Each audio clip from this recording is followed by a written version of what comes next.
Hello everyone. तो कैसे हैं आप सभी? आई होप अच्छे होंगे। तो आज है ब्लैक बुक B1 सेक्शन का पार्ट 4, जिसमें देखेंगे हम 61 to 80 idioms with exact meaning, origin, story के वो ईडियम बना कहाँ से है, उसके पीछे की मजेदार कहानी कहाँ की है। ठीक है, तो उसका डेवलप कहाँ से हुआ है ईडियम्स का। एक विजुअल इमेज रहेगी साथ में, जिससे एग्जाम में आपको इजी रहेगा रिकॉल करना उस ईडियम को देखते ही उसका एग्जैक्ट मीनिंग क्या है। ठीक है, मेन इंपोर्टेंट जो इसमें रहने वाला है वो रहेगा एसएससी एग्जाम में जो ट्रैप रहेगा कि एग्जामिनर आपको कहाँ फंसा सकता है इसमें।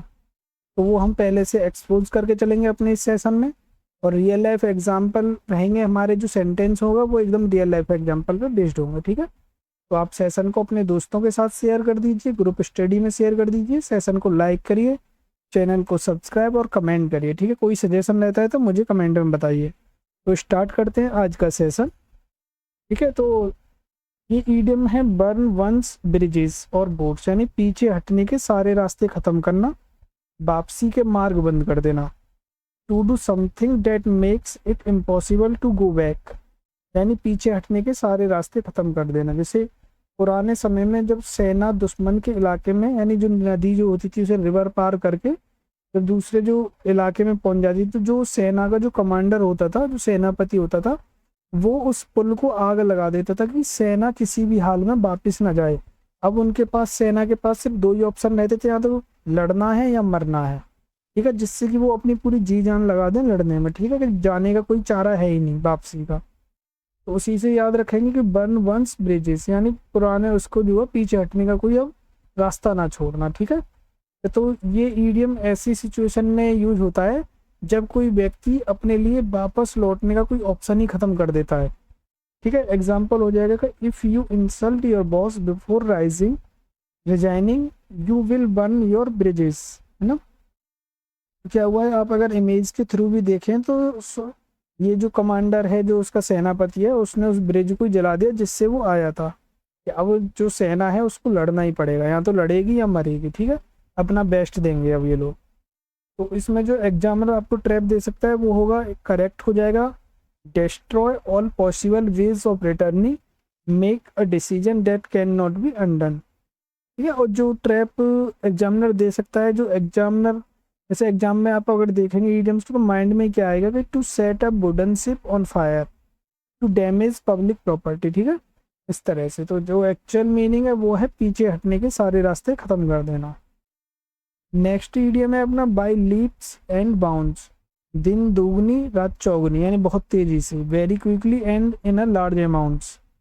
लीप और बाउंड दोनों का मतलब होता है लंबी छलांग लगाना, यानी छलांग लगाकर आगे बढ़ने का मतलब है कि कोई चीज़ धीरे धीरे नहीं बल्कि बहुत तेजी से आगे बढ़ रही हो, उसे बोलते हैं बाय लीप्स एंड बाउंड्स। यानी जैसे कोई भी फील्ड है, किसी फील्ड में जब ग्रोथ या प्रोग्रेस बहुत तेजी से होती है, तो जैसे बिना रुकावट के, तब हम कहते हैं कि वो चीज़ बाय लीप्स एंड बाउंड्स आगे बढ़ रही है। ये नॉर्मल से कहीं ज़्यादा फास्ट और नोटिशेबल यानी इम्प्रूवमेंटेबल होता है। ठीक है, तो एग्जाम्पल होता है India's technology sector is growing by leaps and bounds.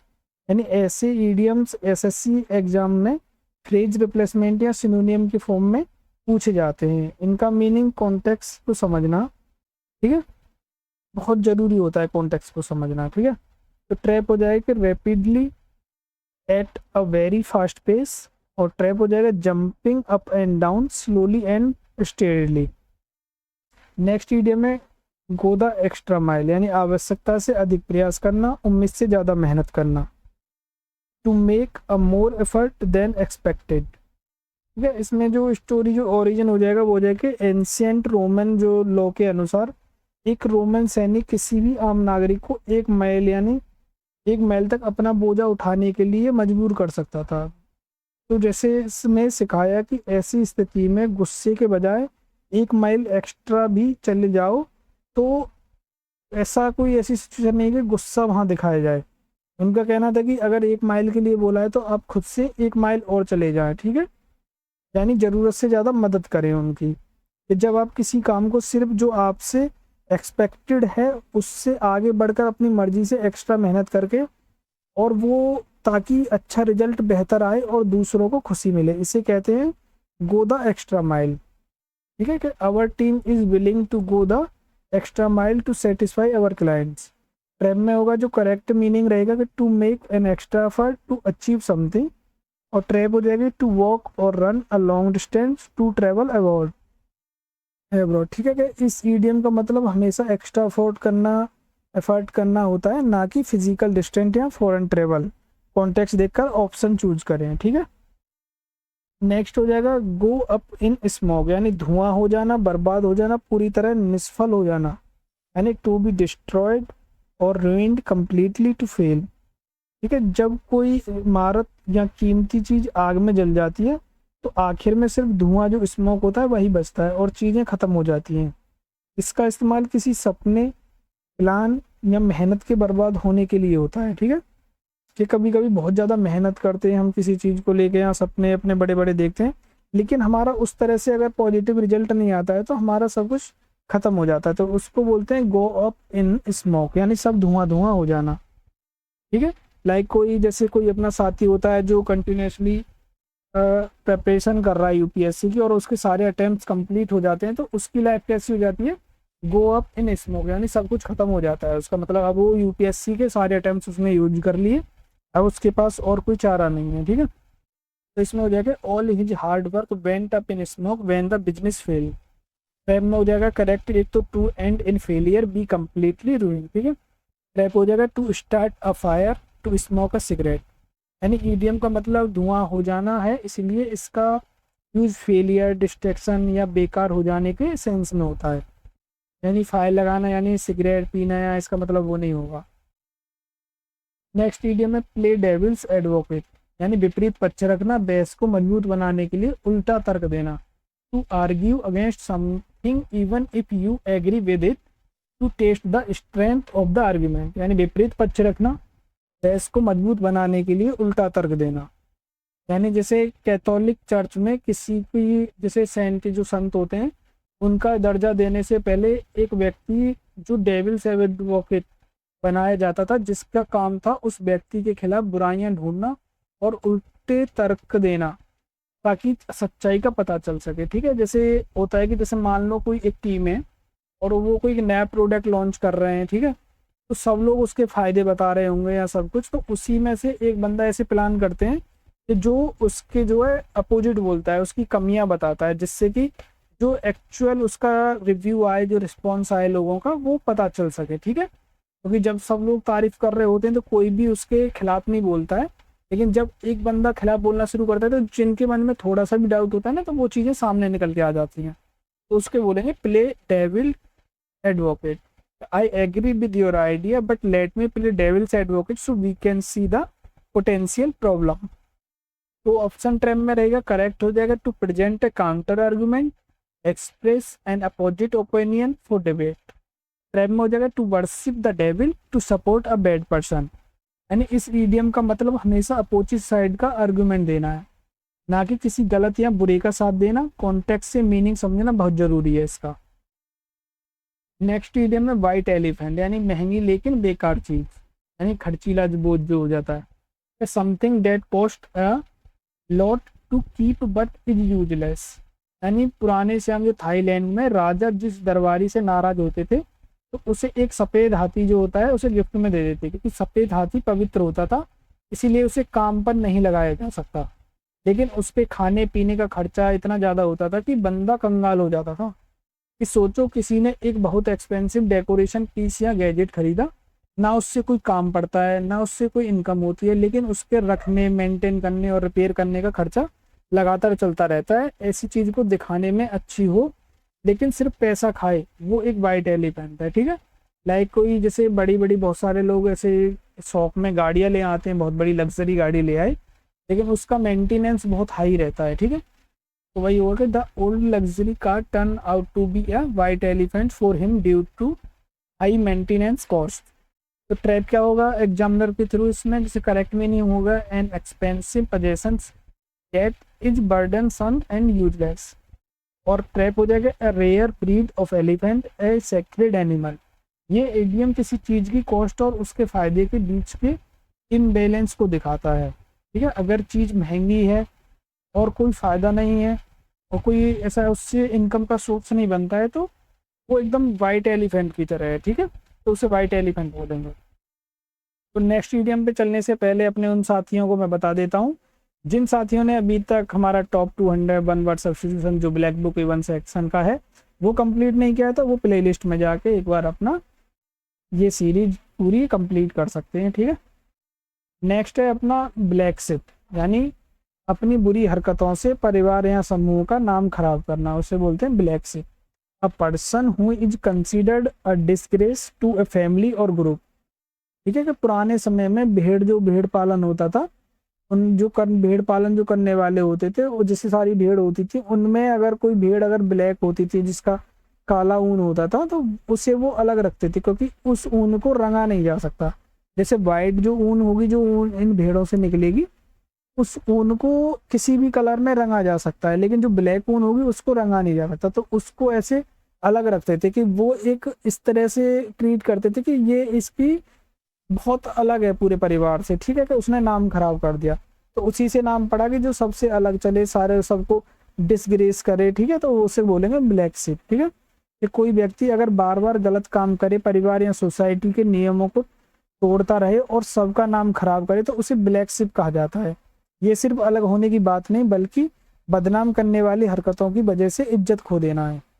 यानी with his criminal activities he became the black sheep of his respected family. प्रेम में हो जाएगा, जो करेक्ट मीनिंग है, अ डिसरेस्पेक्टेबल और embarrassing member of a family और group. Trap हो जाएगा, a rare breed of black sheep and ugly person. यानी ब्लैक यहाँ रंग नहीं बल्कि बदनामी और शर्म का प्रतीक है। इसका मतलब हमेशा नेगेटिव कॉन्टेक्स्ट में ही आता है। नेक्स्ट ईडियम है अपना ईट हम्बल पाई, यानी माफी मांगना, अपनी गलती मानकर शर्मिंदा होना, to apologize and admit being wrong, ठीक है। कि मिडाइवल इंग्लैंड में शिकार के बाद जो बढ़िया मांस राजा महाराजा खाते थे और जानवर के बचे हुए जो अंदरूनी अंग हैं, जैसे जिन्हें अम्बल कहा जाता था, उनसे बनी पाई नौकर चाकर खाते थे, ठीक है। जब कोई अपनी गलती या घमंड की वजह से शर्मिंदा होता है और सबके सामने माफी मांगता है, तो उसे कहते हैं कि उसने ईट हम्बल पाई किया, यानी उसने अपनी गलती मानी, ठीक है।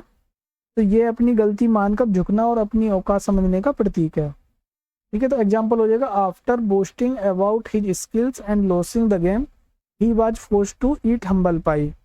एग्जाम्पल का ट्रैप हो जाएगा, करेक्ट होगा, to apologize humbly and accept humiliation. Trap हो जाएगा, to eat a delicious pie, to invite friends for lunch. तो ईडियम्स का मतलब हमेशा अपनी गलती मानकर माफी मांगना होता है, ना कि कोई टेस्टी चीज खाना या लंच को इनविटेशन देना। नेक्स्ट है in a nutshell. Next idiom रहेगा इन अ नटसेल, निचोड़ बताना, संक्षेप में बात आना, ठीक है। In a very few words briefly, यानी रोमन इतिहासकार प्लानली के अनुसार महान कवि होमर की पूरी महाकाव्य इलियाद जो थी इतने छोटे अक्षरों में लिखी गई थी कि वो एक अखरोट के छिलके के जो नटसेल होता है उसके अंदर समा सकती थी।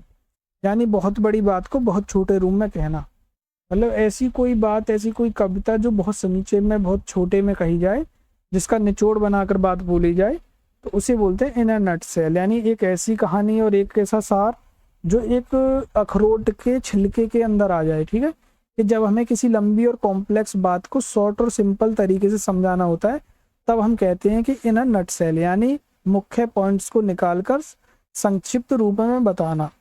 To put it in a nutshell, the project failed due to a lack of funds, ठीक है। तो एग्जामिनर का जो ट्रैप रहेगा, करेक्ट मीनिंग होगा एक्सप्रेस ब्रीफली एंड क्लियरली, और ट्रैप में क्या रहेगा कि to crack a nut, to hide something in a cell.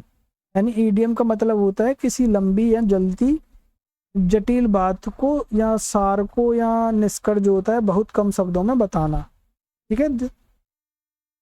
तो नेक्स्ट ईडियम है अपना jump on the band wagon, यानी बहुत बहती गंगा में हाथ धोना, ट्रेंड या चलन का हिस्सा बनना। To join an activity, trend और opinion that has become popular, यानी अमेरिका में पॉलिटिकल कैंपेन के दौरान एक गाड़ी पर जैसे संगीतकार जो बैंड वैगन होती है बजाते थे, संगीत जो म्यूजिक बजाते थे और निकलते थे, लोग अपना समर्थन दिखाने के लिए उस गाड़ी पर चढ़ जाते, यानी जंप करते थे। तो इसी से ये मुहावरा बना कि जो चीज़ पॉपुलर हो जाए उसमें शामिल हो जाना ही jump on the bandwagon कहलाता है। कि जब कोई चीज़ पॉपुलर हो जाती है और लोग बिना डर के और बिना देर किए उसका हिस्सा बनने लगते हैं तो कहते हैं कि वो jump on the band wagon कर रहे हैं, यानी पॉपुलर ट्रेंड या ओपिनियन के साथ जुड़ रहे हैं।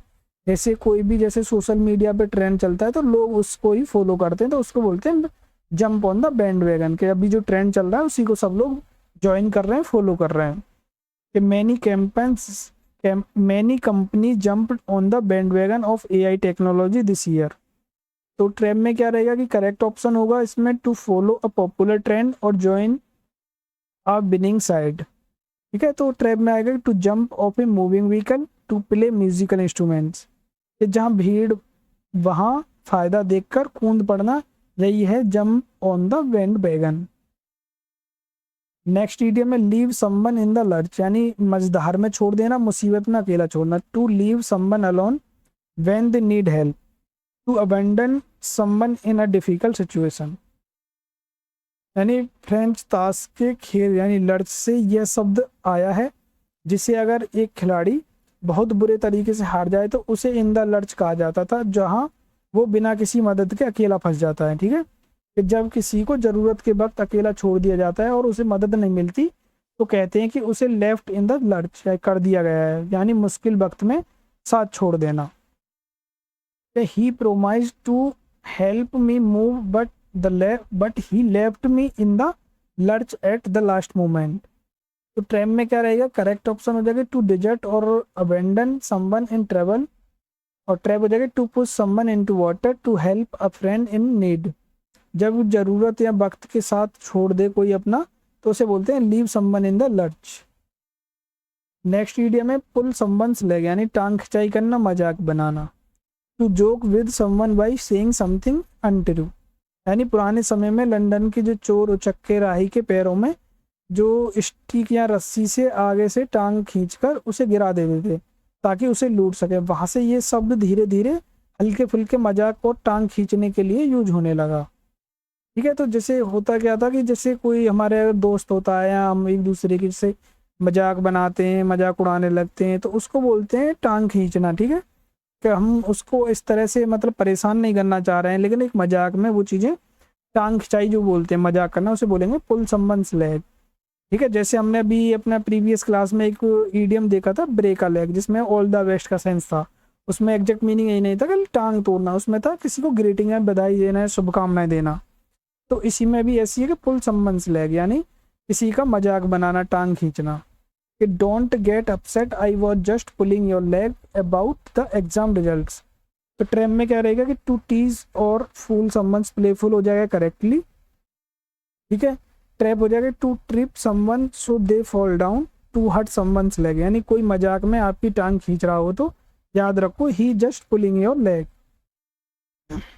नेक्स्ट इडियम में the ball is in your court, यानी अब गेंद आपके पाले में और फैसला आपका है। It's now your turn to act और मेक अ डिसीजन, यानी टेनिस या बैडमिंटन के खेल में जब बॉल आपके कोर्ट में होती है तो आगे क्या करना है, किस तरह से डिसीजन लेना है, वो आपका होता है। ठीक है, तो उसी तरह से कि लाइफ में जब सामने वाले से एक्शन हो जाता है तो जब डिसीजन की बारी हमारी आती तो वो बॉल हमारे कोर्ट में होती है, यानी अब हमारा the ball is in our court, यानी हमारे कोर्ट में है बॉल, अब डिसीजन हमारा होगा कि हमको अपनी लाइफ में क्या करना है।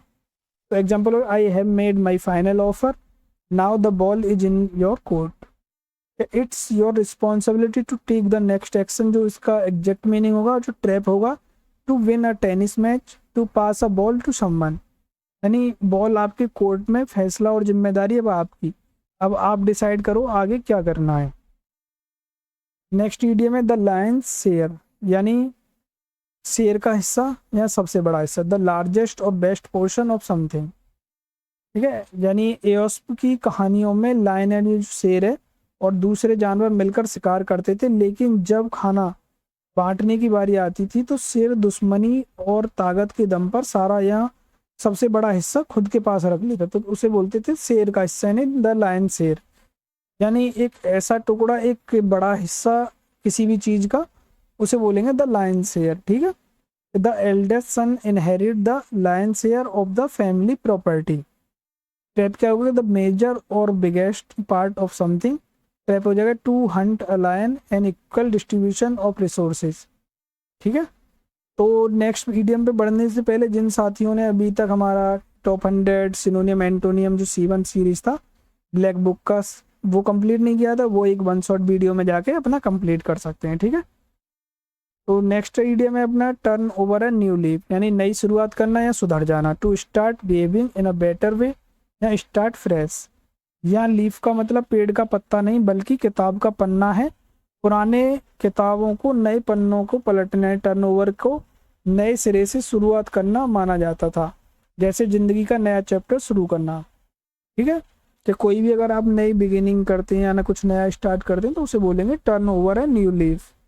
यानी after his release from jail he decide to turn over a new leaf and work hard. प्रेम में हो जाएगा correct to change one's behaviour for the better यानी स्टार्ट फ्रेश। ट्रैप क्या हो जाएगा to plant new trees to turn pages of a book quickly. Next idiom है अपना a cock and bull story. ठीक है, a cock and bull story यानी बेसिर पेन की कहानी, यानी झूठी जो बेतुकी कहानी बताते हैं। An absurd and untrue story, यानी इंग्लैंड में स्टोनी स्टेटफोर्ड नाम का गांव में दो सराई थे, एक का नाम था कोक और दूसरे का था बुल। उन सराई में आने वाले मुसाफिर बहुत ही एग्जीगरेटेड और झूठी कहानियां सुनाया करते थे। उससे बनी a cock and the bull story. ठीक है, कि जो एकदम ऐसी कहानी सुनाए कि एकदम फेंकता है, जो दोस्तों के बीच में बैठ के या किसी भी चार लोग जिसको मिले और वो एकदम ऐसी कहानी सुनाने लग जाए जिसका कोई मतलब ही नहीं बनता। ठीक है, जिसे बोलते हैं कि फेंकना, एक फेंक रहा है दूसरा लपेट रहा है, उस तरह से। ठीक है, तो उसको बोलेंगे कि बेसिर पैर की कहानी a cock and bull story. He gave some cock and bull story about why he couldn't attend the meeting. Trap हो जाएगा एन अनबिलीवेबल और इम्प्रोबेबल स्टोरी। ट्रैप हो जाएगा a story about farm animals and interesting village tale. ठीक है, next idiom हो जाएगा be all years, यानी कान लगा के बैठना, पूरे ध्यान से सुनना। Listening with full attention very eager to hear. ठीक है, जब हम किसी बात को बहुत ध्यान से या क्यूरियोसिटी के साथ सुनते हैं तो लगता है कि हमारा पूरा जिस्म सिर्फ कान को एक रूप में ध्यान से लगाकर उस बात को सुनना चाह रहा है। ठीक है, अगर आपको ये एक मैं एग्जांपल दूँ तो जैसे गांव में या कहीं भी जैसे लेडीज होती हैं तो जैसे चुगली गैंग जिन्हें बोलते हैं कि बहुत सारी लेडीज एक साथ बैठ के चुगली करने बैठी हैं, तो वो एक दूसरे की बात को इतने ध्यान से सुनती हैं जैसे कितनी इंपॉर्टेंट चीज चल रही हो। तो उससे हम इसको याद रख सकते हैं कि वो इतने ध्यान से सारी चीज़ें चुगली करती हैं, तो उसे बोलेंगे बी ऑल ईयर्स, यानी कान लगा के बैठना है, ध्यान से सुनना। एग्जाम्पल हो जाएगा tell me about your vacation plan I am all ears. Trap हो जाएगा कि करेक्ट हो जाएगा लिसनिंग अटेंटिवली। ट्रैप हो जाएगा having big years having hearing problem. जब आप किसी की बात बहुत ध्यान से और इंटरेस्ट के साथ सुन रहे होते हैं तब उसे बोलते हैं be all years. Next idiom है बाई फिट्स एंड स्टार्ट्स, यानी in an irregular way intermittently. ठीक है, यानी रुक रुक कर अनियमित रूप से। यानी ओल्ड इंग्लिश में फिट का मतलब होता था अचानक उठने वाला, दौरा या आवेग, और स्टार्ट मतलब रुकने के बाद शुरुआत, यानी किसी काम को लगातार ना करके रुक रुक के आगे बढ़ना। जैसे स्टार्ट स्टॉप, इस तरह से काम को थोड़ा किया फिर छोड़ दिया फिर से शुरू किया, ऐसे रुक रुक कर जो करते हैं उसे बोलते हैं बाय फिट्स एंड स्टार्ट। यानी if you study by fits and start you will not clear the exam. Trap में क्या हो जाएगा करेक्ट हो जाएगा अनस्टेडली इरेगुलरली। रैप हो जाएगा वेरी क्विकली एंड स्मूथली। ठीक है, टू स्टार्ट अ रेस, किसी काम को अगर आप लगातार नहीं बल्कि रुक रुक कर दे तो उसे कहते हैं by fits and starts. Next idiom है by the skin of one's teeth, यानी बाल बाल बचना बहुत कम अंतर से, यानी by a very small margin only just, यानी टीथ जो दांत होते हैं उसके ऊपर कोई सी भी तरह की जो स्किन होती है वो बहुत ना के बराबर होती है। जो दांत होता है उसके ऊपर जो स्किन होती है वो ना के बराबर होती है या होती नहीं है। ठीक है, तो उसी से मतलब इसका मतलब बिल्कुल मामूली या ना के बराबर अंतर से किसी चीज से बचना है, सफल होना। ठीक है, कि जैसे किसी का जैसे एग्जाम होता है और उसका जो है कट ऑफ गया है, बिल्कुल उसी मार्क्स भी उसके उतने ही आए बिल्कुल कट ऑफ के बराबर, तो उसको बोलेंगे by the skin of one's teeth, यानी बाल बाल बच गया वो फेल होने से। ठीक है, एग्जाम्पल हो जाएगा कि he pass the driving test by the skin of his teeth. Trap हो जाएगा कि करेक्ट हो जाएगा, narrowly just barely managing to do something. Trap हो जाएगा to have a tooth disease to clean teeth properly. जब काम बहुत मुश्किल से या बहुत कम अंतर से हो तब उसे बोलते हैं by the skin of one's teeth. तो नेक्स्ट इडियम है फाइट टू एंड नेल, जी जान से लड़ना, पूरी ताकत लगा देना। To fight with all one's strength and determination. जब किसी जानवर या इंसान के पास कोई हथियार ना बचे तो वो बचाव के लिए अपने दांत और नाखून तक का इस्तेमाल कर देता है। यानी किसी चीज के लिए पूरी जी जान लगा देना, ताकत लगाने बोल देना, फाइट टू टेन नेल्स। ठीक है। तो जैसे अभी अपन लोग साथी जितने भी हैं वो क्या कर रहे हैं कि वो फाइट टू टेन नेल कर रहे हैं कि अभी हमारा जैसे सितंबर में जो अभी एग्जाम आने वाला है सीजीएल का, तो उसके लिए पूरी जी जान लगा दी है। ठीक है, बच्चों ने, साथियों ने, दोस्तों ने तो पूरी जी जान लगा दी है, सारी कोशिश की जा रही है सब तरह से, क्योंकि एग्जाम में जाके सबको एग्जाम तोड़ना है उस तरह से। तो उसको बोलेंगे the local residents fought tooth and nail against the demolition of their homes. तो ट्रेम में क्या हो जाएगा, to fight fearlessly with all available means. Trap हो जाएगा to bite nails while fighting a physical fight between two people. जब आप किसी गोल या हक के लिए पीछे हटने के तैयार ना हो तो पूरी ताकत से लड़ते हो तो you fight tooth and nails. ठीक है। तो ये थे हमारे आज B1 सेक्शन के और 24th पार्ट के 20 इडियम्स। ठीक है, तो हमने ये कंप्लीट कर लिया। और जिन साथियों ने B1 और अपना A1 कंप्लीट नहीं किया है, C1 कंप्लीट नहीं किया है, वो साथी जाके प्लेलिस्ट से चेकआउट कर सकते हैं। ठीक है, आप दोस्तों के साथ शेयर करें, कमेंट करें। आज के लिए इतना ही रखते हैं। Thank you so much.